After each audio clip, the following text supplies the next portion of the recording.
Let's welcome to Sharwana's Knowledge Hub. In this video, we will explore the legacy of a 90-year journey through a visual timeline that captures the cascading events leading to Indian independence. Today, we are tackling a massive 90-year arc. We often think of Indian independence as a moment in 1947, but it was actually a domino effect. One event falling into the next for nearly a century.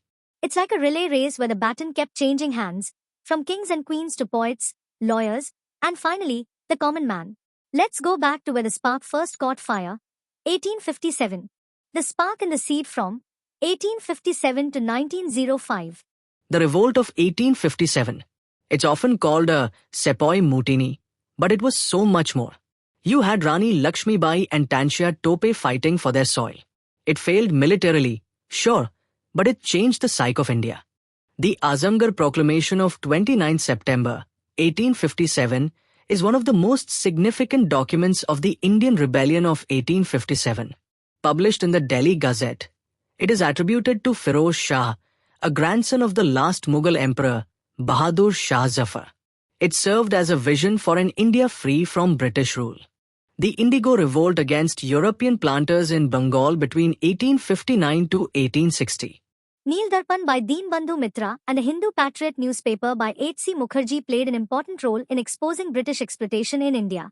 They highlighted the sufferings of indigo farmers and raised public awareness against colonial injustice.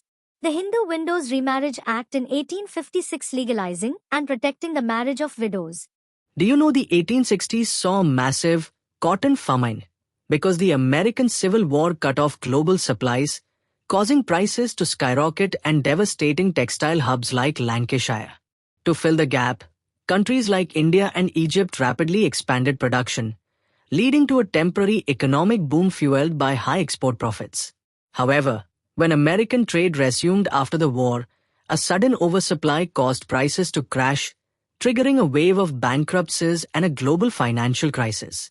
Did you know that an Indian broke the British monopoly in civil services as early as 1863?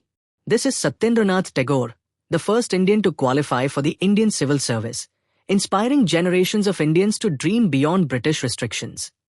Darul Uloom Deoband, the center of Islamic knowledge, the Deoband movement, fostering orthodox Islamic education and reform, in the year 1866.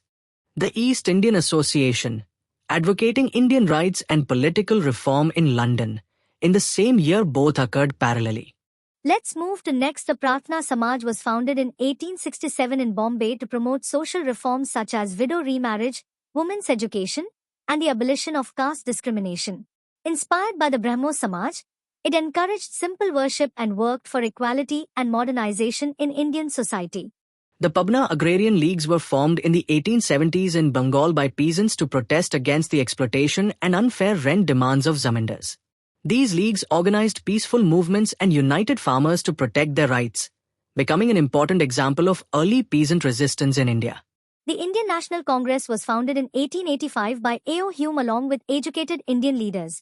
Initially, the Congress aimed to create a platform where Indians could express grievances peacefully to the British government. It became the first organized political movement that united people from different regions of India.